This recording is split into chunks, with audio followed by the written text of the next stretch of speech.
The sun bled crimson across the Wyoming sky, painting the sagebrush plains in hues of fire and loss. Amos Kane, a cowboy with a heart as weathered as his leather boots, rode his mare, Juniper, through the endless stretch of nowhere. He'd been drifting for years, chasing work, dodging memories of a wife who'd left him for a softer life. But nothing could have prepared him for the two women he'd find under that fading sky, sisters, bound by marriage and betrayal, abandoned by a man who'd called them worthless for their empty wombs. Amos didn't know it yet, but one of them would unravel the walls he'd built around his soul. Amos spotted the homestead first, a sagging cabin, its roof half-caved, surrounded by a makeshift corral with no horses. Smoke curled faintly from the chimney, a sign of life in a place that looked forgotten. He dismounted, his spurs jingling softly, and approached with caution. The door creaked open before he could knock, revealing a woman with sharp green eyes and a shotgun aimed at his chest. "State your business, stranger," she said, her voice steady but laced with exhaustion. Behind her stood another woman, younger, softer, her brown eyes wide with fear but holding a quiet strength.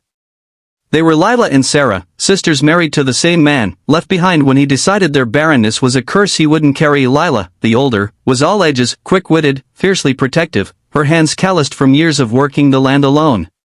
Sarah, the younger, was gentler, her voice a soft melody, but her spirit bore scars of shame and rejection. Their husband, Jacob, had been a charismatic preacher who'd convinced them polygamy was God's will. He'd promised love, a family, a legacy. But when no children came, his promises turned to venom. He called them broken, useless, and one day, he rode off with their savings, leaving them to scrape by on a failing homestead. The sisters stayed, bound by loyalty to each other, but the weight of their abandonment pressed heavier each day. Amos, a man of few words, offered to fix their roof in exchange for a meal.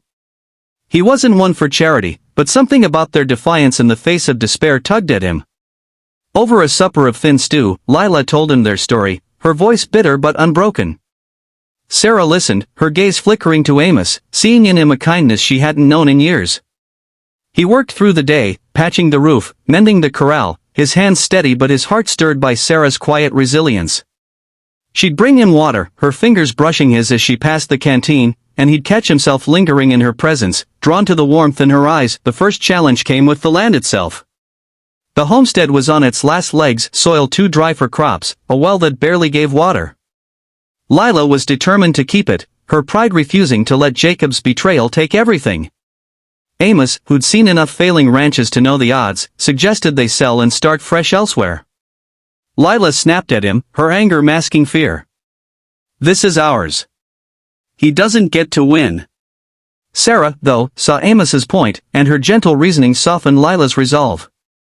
Together, they devised a plan to raise goats hardier than cattle, better suited to the harsh land. Amos stayed longer than he intended, teaching them how to manage the herd, his gruff exterior softening as he watched Sarah laugh while chasing a stubborn kid. The second challenge was trust. Lila didn't trust Amos, not fully. She'd seen men like him, drifters who made promises and left. When she caught Sarah blushing at Amos's rare smiles, she confronted him. "You heard her, cowboy, and I'll bury you where no one will find you." Amos respected her fire, but it was Sarah's trust he craved. One night, under a sky thick with stars, Sarah shared her pain, how Jacob's words had made her feel less than a woman. Amos, his own heart cracked from years of loneliness, told her she was enough, more than enough.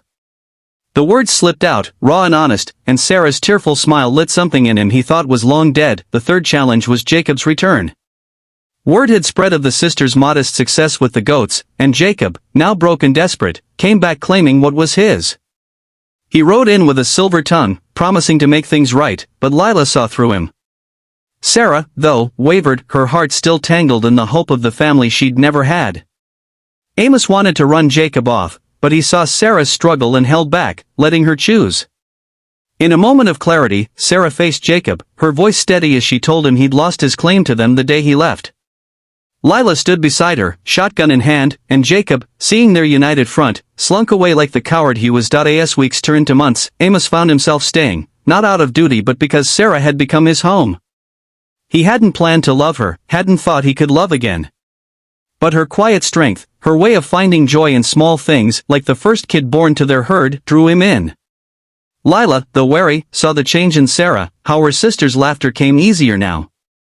One evening, as they sat by a fire, Amos took Sarah's hand and asked her to ride with him, not away, but forward, together. She said yes, her eyes bright with a future she'd stopped dreaming of. The homestead thrived, not richly, but enough. Lila found her own peace, her sharp edges softening as she took pride in their work. Amos and Sarah married in a simple ceremony, Lila giving her blessing with a rare smile. The sisters never forgot their pain, but they'd built something stronger from it, a life of their own making, not defined by what they lacked but by what they'd found in each other and in Amos. The story's end left them on that Wyoming plain, the sun rising gold instead of crimson, a symbol of hope reclaimed. For the audience, the message was clear: you are not defined by what others take from you, but by what you build with those who stay. Love, resilience, and the courage to redefine your worth can turn even the driest land into a place of growth. As Amos, Sarah, and Lila stood together, watching their small herd graze, they knew they'd found something no one could take away, a family forged not by blood, but by choice.